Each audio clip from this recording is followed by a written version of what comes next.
Gás, Gawey, limite de gás, você sabe o que são essas palavras e o que elas significam e como pode impactar nos seus investimentos de cripto? Então fica comigo que vamos conhecer sobre esse assunto hoje. E se você está chegando agora, seja muito bem-vindo. Eu sou Fábio Facchini, criador do canal Invest Facchini. Já peço para você deixar a sua inscrição aqui para você receber notificações sempre que a gente colocar novos vídeos. E vamos lá. Gás, Gawey, limite de gás, coisas muito importantes para você saber. Gawey, que é essa palavrinha G-W-E-I, nada mais é do que uma unidade da criptomoeda. No Bitcoin, a gente tem essa unidade chamada de Satoshi. Cada Bitcoin ele é formado por 100 milhões de satoshis. Outras criptomoedas têm outras unidades. Por exemplo, o Ethereum ele é formado de até 1 quintilhão de unidades, certo? De unidades menores. E cada unidade do Ethereum chama Wei, que é justamente por isso que chama Gwei ou Gwei, cada um vai falar de um nome aí, mas cada unidade do Ethereum é o Wei. São 1 quintilhão de unidades para formar um Ethereum. E o gás é referente à unidade cobrada para fazer uma transação. Ele lembra muito gasolina, inclusive veio daí o nome porque ele é o combustível para as transações. Então, quando você vai transferir, por exemplo, da sua carteira para a carteira do seu amigo, ou você vai comprar o token, ou você vai fazer alguma interação com algum contrato inteligente, você precisa pagar essa taxa de transferência, que é o Gawey, né? No caso do Ethereum, no caso do Bitcoin, você paga em satoshis e outras tantas moedas, né? Todas as outras ficou, por assim dizer, como Gawey também, como o gás também. Então, nada mais é do que a taxa que você paga para fazer uma transferência. E aí vem várias perguntas, né? Quanto que é essa taxa? Como eu vou saber quanto que eu tenho que pagar? Quanto que vai custar para fazer uma transação? Tem como diminuir essa taxa? E todas essas perguntas a gente vai responder. Primeiro, para saber quanto que você vai pagar, você vai ter que ter acesso a uma ferramenta para saber quanto que está sendo cobrado no momento. Por exemplo, aqui no caso da rede BNB, a gente tem aqui o traqueador de gás, tá? Então, se você escrever lá Gas Tracker, né, ou Gas BNB, Gas Ethereum, Gas Polygon, vai aparecer para você o traqueador no Google, beleza? E aí você vai ver aqui que o padrão está em 5 Gawey, o rápido em 5 e o mais rápido ainda em 5 também. Então, se você deixar a configuração padrão lá de 5, a sua transação ela vai ser feita sem nenhum tipo de problema, beleza? E hoje, quando a gente fala em transação aqui na rede BNB, ela gira em torno de 3 centavos, 2 centavos de dólar, tá? Em relação ao preço que o token está hoje, né? Se o preço do token aumentar, essa taxa também aumenta, porque ela é uma dízima do preço do token. E aqui a gente tem os protocolos, né, os contratos que mais arrecadaram com taxa, por exemplo, nos últimos 5 minutos, a PancakeSwap Holder e arrecadou 1,09 BNBs em taxas. E a gente tem também aqui as pessoas, né, as carteiras que mais gastaram. Então essa carteira aqui, em uma única transação, ele pagou 33,11 centavos. E aí pode ser vários motivos, né? Desde hacker até coisas envolvendo jogos, NFT, enfim, tem diversos motivos aí para ele ter gasto tanto para validar uma transação, uma transferência, alguma interação que ele teve no contrato. Então, esse daqui é o do BNB. Por exemplo, da Polygon Matic, a gente tem aqui no padrão 58, rápido 71 e veloz aqui 69, ele fica mudando bem rapidamente, certo? Aqui é bem maior os Gaweys, por quê? Porque o preço do token também ele é muito menor, né? Então o BNB tá 300 dólares e esse aqui tá 1 dólar, 1 e pouquinho. Então também tem essa diferença, ou seja, 66 Gaweys aqui equivale a muito menos valor. Então isso aqui não chega nem 1 centavo a transação da Polygon Matic, tá? E do Ethereum a gente tem aqui 43 Gaweys para você fazer uma transferência agora. E 43 Gaweys é um valor bem alto, né? Porque lá em BNB ele tá 300 dólares hoje e custa 3 centavos. Ethereum tá 1.500 dólares e são 42 Gaweys para você fazer uma transação. Então, em média, aí a gente pode ver as pessoas que mais gastaram aqui nos últimos 5 minutos. por exemplo, esse endereço aqui, né? Nas últimas 3 horas gastou um total de 4 Ethereums, nas últimas 24 horas 29 Ethereums, e a gente tem aqui, né, todo o ranking das pessoas que estão gastando. E é justamente dinâmico esse preço. Então, se você quer fazer uma transferência no momento onde todo mundo está tentando fazer uma transferência, os validadores ou os mineradores, eles vão dar sempre preferência para quem está pagando mais para eles, certo? Eles estão prestando um serviço lá de validação, de mineração da blockchain.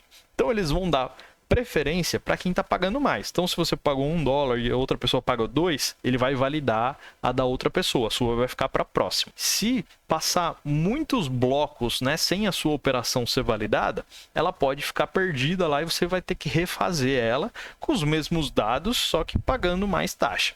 Então, acontece muito isso. A pessoa vem, Fábio, eu fiz uma transferência na MetaMask ou na Trust Wallet e não completou, tá pendente. Por quê? Porque a pessoa provavelmente quis reduzir o custo, né, diminuiu a taxa ali, ficou pendente e foi. Ou não, ou a taxa era padrão mesmo, só que era um momento que a rede estava muito ocupada e aí a taxa padrão não serviu, então tinha que colocar mais coisa, né? Ou você espera a rede baixar, e aí você pode usar esses traqueadores aqui que eu estou te mostrando para você ver quando que a rede está, né? Por exemplo, agora está 43, mas pode ser que daqui uma hora vá para 50, para 100 Gauss. Então não é o momento ideal para você fazer uma transação se não for extremamente necessário. Espera baixar a utilização e aí você usa novamente, beleza?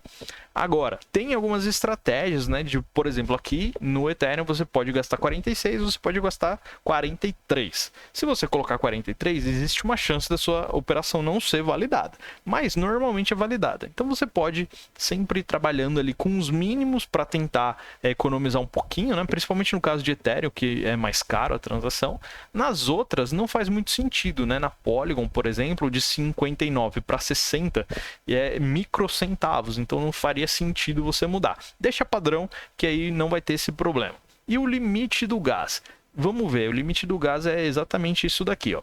A gente tem aqui uma transação. Foi pago nessa transação aqui 26 centavos, porque foi uma interação num contrato inteligente. Aí o limite do gas era de 400 mil gas, né? 400 mil unidades. Mas quando tá o limite lá de 400 mil, não quer dizer que você vai gastar os 400 mil. Por exemplo, aqui nesse caso, gastou só 45%, ou seja, 180 mil do gás, né? De unidades gás, de unidades Whey da criptomoeda BNB aqui nesse caso, que deu 26 centavos, certo? Então, quando você vê lá o limite, não quer dizer que você vai gastar tudo aquilo, quer dizer que pode ser que você gaste aquilo se a rede precisar, né? Ou seja, se a quantidade de transações forem muito grandes e precisar aumentar o preço, ou seja, até que ponto você está disposto a ir para que a sua transação seja validada. Não adianta você baixar esse valor e as suas transações ficarem pendentes, deixa aí no padrão. Se você vê que a rede está sendo muito utilizada, né? Se tem muita concorrência de transações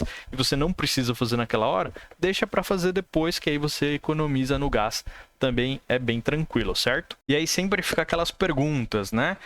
Fábio, estão me pedindo aqui para eu fazer uma transferência do gás, para a gente pagar uma taxa. Isso daí não existe, tá? Se alguém está te pedindo alguma taxa de transferência, de alguma coisa assim, é um possível golpe, fique esperto, porque não existe pagar taxa para um intermediário. É sempre diretamente para os validadores, para os mineradores na blockchain para validar a sua transação, a sua compra, a sua interação com algum contrato. É sempre dessa forma e é descontado da sua carteira, você não tem que mandar para ninguém, tá? É bem dessa forma mesmo. E aí a gente pode entrar aqui também no mérito das taxas de contrato, certo? Então muitos tokens aí, vocês acabam interagindo com muitos tokens da rede BSC, principalmente, que tem a famosa taxa de compra e a taxa de venda. Essa taxa ela não tem nada a ver com a blockchain. Ou seja, eu posso implementar um contrato inteligente, que nada mais é do que um programa de computador que está programado para fazer uma coisa, e nesse programa está escrito lá que todo mundo que for comprar vai pagar uma taxa de 5%. a taxa da transferência ela é indiferente, né? Se você quiser ter um token com uma taxa de 100%, uma taxa de 0%, uma taxa de 5%, a taxa da transferência vai ser a mesma, não vai ter alteração, né? Claro que dependendo do contrato pode ser mais eficiente, aí pague menos taxa, tem contrato que é menos eficiente, paga mais taxa de transação da rede, por quê? Porque precisou fazer muitas movimentações. Aqueles tokens que vai uma parte para market, outra parte para não sei o que, outra parte devolve para os holders, então tem muitas interações na blockchain, ele acaba tendo uma taxa maior, mas por conta da falta de eficiência, não porque aquele token específico tem uma taxa específica de X ou de Y. Isso daí você já vai pagar porque é o contrato do token, beleza? Sobre as carteiras. Fábio, tal carteira economiza mais na taxa, outra tem uma taxa diferente. Não. As taxas elas são dinâmicas para a blockchain. Então, tanto faz se você está usando uma carteira hard wallet, uma carteira digital, uma trust wallet, uma MetaMask, a taxa ela vai ser a mesma, né? Óbvio que você pode configurar dentro da carteira um limite, um máximo, um mínimo, um padrão. Isso daí você vai mudar ou a própria carteira já vem com alguma coisa específica. Mas lembrando sempre que é o limite, né? Você não vai gastar o limite inteiro, você vai gastar uma parte ali. Às vezes você pode gastar 99%, mas normalmente não. Então, tanto faz a carteira que você for utilizar, a taxa não é da carteira, a taxa é da blockchain, certo? Existe algumas taxinhas ali que são implícitas na carteira, mas aí é sobre operações de compra, operações de venda que você faz dentro dos aplicativos ou utiliza parceiros da carteira, mas isso aí não tem nada a ver com as transações da blockchain. Então, tanto faz a carteira que você utilizar, as taxas elas vão ser teoricamente as mesmas, beleza? E agora que você já sabe mais sobre Galway, gás, limite de gás, você já pode investir com mais segurança. E se você gostou dessas dicas, se inscreve aqui no canal, deixa o seu like nesse vídeo, não se esquece, ativa o sininho, entra na nossa comunidade do WhatsApp, eu vejo você no próximo vídeo, fui!